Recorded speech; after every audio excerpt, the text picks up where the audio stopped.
Hello, my name is Michael O'Keefe, aka The Movie Wizard. If you enjoy this interview and want to hear more top-notch film industry conversations, please press the thumbs up, subscribe to this channel, and hit the bell to stay in the know. Hello, Travis Cluff and Chris Lofin. Please tell my audience about your movie Held. Awesome. Well, thanks for having us, Michael. So our movie Held is it's a suspenseful thriller that kind of is different than the movies you may have seen from us. We've typically dealt with the supernatural, like in our movies, The Gallows and The Gallows Act 2. But this is somewhat of a departure, and we get into kind of more real life, realistic threats. And it's like a home invasion thriller, but kind of flipping a lot of those tropes. It's about a married couple who are celebrating their anniversary, and they go away to this vacation rental, kind of like an Airbnb of sorts, and everything's fine at first, but then they wake up the next morning and find that a lot of stuff is missing or changed, and it's clear that someone's been there and someone's manipulated their environment, and we learn that it's kind of a way to sort of a couples therapy, if you will. People are saying it's like it's Jigsaw's school of marriage therapy. Yeah. Yeah. That's fun. I like movie pitches like that. I love the ominous evil voice in this movie, Obey. And I was wondering, how was that effect achieved? How did you get that sound? Well, actually, it's funny. The recording itself is actually very normal, but our sound designer, Brandon Jones, who has done a lot of big stuff, including A Quiet Place, Oscar-nominated work on A Quiet Place, created that effect using a bunch of different filters.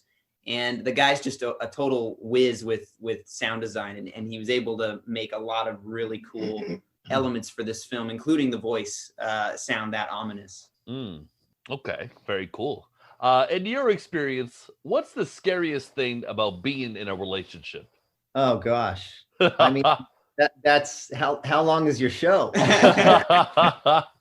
I mean, there's so many things, and obviously it takes years and years for people to either accept those things or realize that those things are in their lives, but yeah, I mean, there's a longingness for alone time after enough time together. So I don't know. I mean, that's such a difficult question to answer. It's a loaded question too. Good thing my wife isn't in the room. She'll be like, "Wait a second, I can tell you all the things that I regret." Perhaps. Fair enough. It is. I think it's maybe that intangible element. Yeah. If someone says something, but maybe they don't mean it, or what's their motivation, and do they even know? Communication is so difficult. Yeah. Yeah. I think there is a lot of that in the film too, honestly. You know what I mean? Yeah. That unspoken tension between the couple, because they don't really ever talk about a whole lot, like what's wrong, but you can tell something's wrong, Right. Yeah, I think without giving things away, there's sort of that caveman thing, like you will obey, you will know your place. And you can never nail someone down like that emotionally.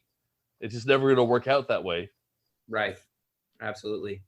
So I really liked how the story evolved. The beats were great. So tell me about the writer of this movie, Jill Aubrey. Well, Jill is this is her first feature that she's written and starred in. Yeah. And we simply met her while she was walking her dog across the street. Actually, she was walking her dog in front of our house, but she was visiting her sister who lives across the street. And so in just a friendly conversation with a neighbor, as we thought, we found out she was an actress and she was aspiring to do some things. And we had produced a few movies with Blumhouse and New Line Cinema and Lionsgate and Warner Brothers. And we said, hey, well, we're looking to give new people and otherwise overlooked people a shot, just like we got a shot.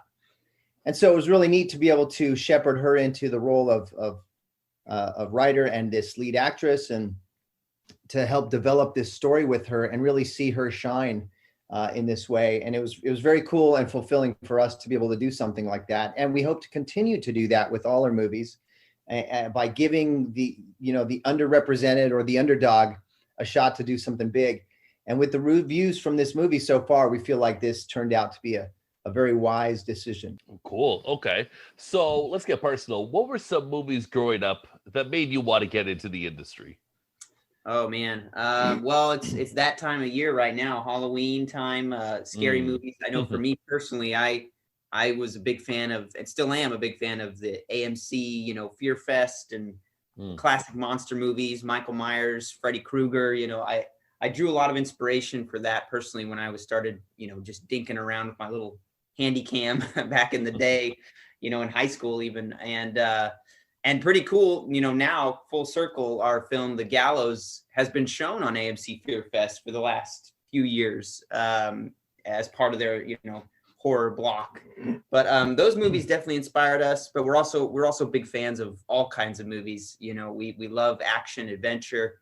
We love, a lot of the classics that cater to a younger audience as well, like, Goonies and Indiana Jones and some of these Spielberg type E.T. Yeah, we love those.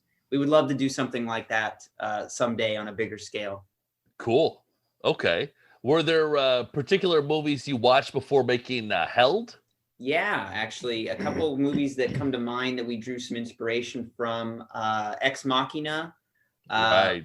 We looked at that film in terms of the confined space, but also the set design and kind of that sci-fi futuristic kind of a look and feel.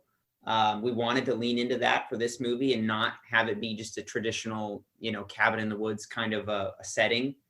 And then also Get Out for sure, the twists and turns and Get Out and the kind of, tone of Get Out as well. What was another one, Travis? We also looked at, it was the Blumhouse one with the girl that's deaf. Hush. Hush, yeah, that was another one we looked at as well. Hush is a great one. Hush, I've never heard of that one. That one's on Netflix, and it was written and directed by the same guy, Flanagan, who has done the Manor movies, Hill House and Bly Manor. Oh, wow. Those shows. I think it was one of his earlier breakout movies. It was, and the star was his wife, and she ended up in The Haunting of Hill House as well. Right. Okay. Wow. Very cool. Hush, which is, I just checked, it's also available on Canadian Netflix. Sometimes they aren't always American Netflix, Canadian Netflix, slightly different, but great. That's good to know. I'll have to check that out. All right. So I need an answer from this question. Some directors will dodge it. Who was the MVP of the crew? Ooh, MVP of the crew. That is a good question. That is a great question. Well, one person comes to mind. Well, there's a couple, but I'll wrap them up together. We had one guy who we brought on as an intern. Basically, he was just curious about getting into film in general, had no experience whatsoever, and he ended up being our full-time boom operator. And just killed it. His name is Zach Schneider. And then he ended up helping us in post a little bit with some dialogue cleanup and organization. And the guy just had a great head on his shoulders. And going from, no experience to actually fulfilling some big roles on the crew was pretty cool. I would also say our editors, Travis. Our editors did great. Yeah. It's tough because our crew and the way we make movies, we make them very low budget, but we all kind of chip in and we all have some degree of ownership in each film. That's kind of our process, so that the whole team wins together in the successes of our films. But our whole team is kind of like, they're always in it to win it. So everyone gives that's a more diplomatic answer. Yeah. Everyone gives their best, but we had great editors, we had a great composer, and we also had our great sound designer as well. So like everyone all around gave so much, and man, it's hard to say. So I'm gonna pick us. We're the MVP. that is a cowardly response. Yeah. But so many directors will do that. Either they'll just pop out a name right away without thinking about it, or they'll be more diplomatic. I get it. Tell me about the role of your editors then. You brought that up.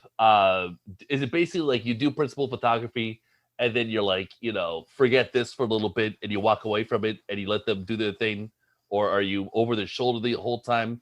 Tell me about the relationship with the editors. Sure. It actually was the former that you mentioned. On this one, this was our first film where we were not the primary sole editors.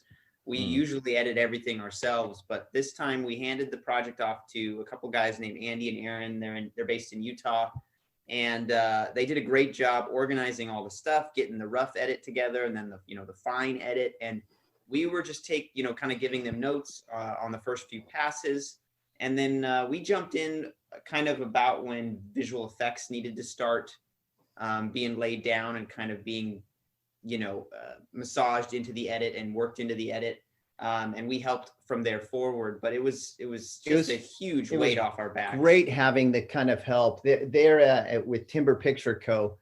Andy and Aaron, great editors. They've done a lot of commercial work and corporate work. They've done a lot of shorts and a couple of features. And this one, I think they really had a good time with. And we certainly were excited to have their help. Cool. So do you guys enjoy film festivals? This one's played at Fright Fest. Do you enjoy that whole experience, red carpets, whatever? You know what? It's fun, but we haven't done a lot of it. We haven't. We actually haven't been to many festivals. I think we went to Sundance in 2019 was our first time at Sundance. And I think maybe it's second time at a festival ever.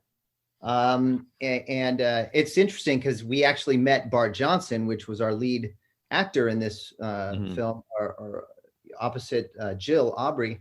But we met him there and we were like, oh, that's so cool. That's the guy. It's the coach from High School Musical. No way. And so it's really neat to meet him. But then we got to know him and became friends. And he was just saying how he really wished he could have a grittier role, a more dramatic role. And we were like, well, we got something, and so that was really cool to be able to meet him there. But that was a fun experience. And we really have not been to many others, especially since they're all shut down. Yeah. Right.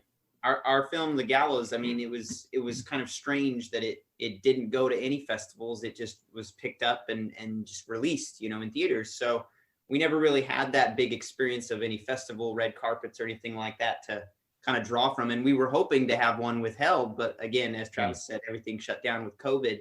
They were going to have a big IMAX release or a screening for Held at Fright Fest, but it just went to virtual, which was still cool. It was still great to be the opening film, but yeah, hopefully things get back to normal soon, and we can experience that for real. Yeah, with everyone we've met from the various festivals, from our short We All Scream to this feature Held, like we have just had a great time in just email communication and Zoom communication with these festival directors. So it's been really fun, and we hope to be back in the future at these live and in person.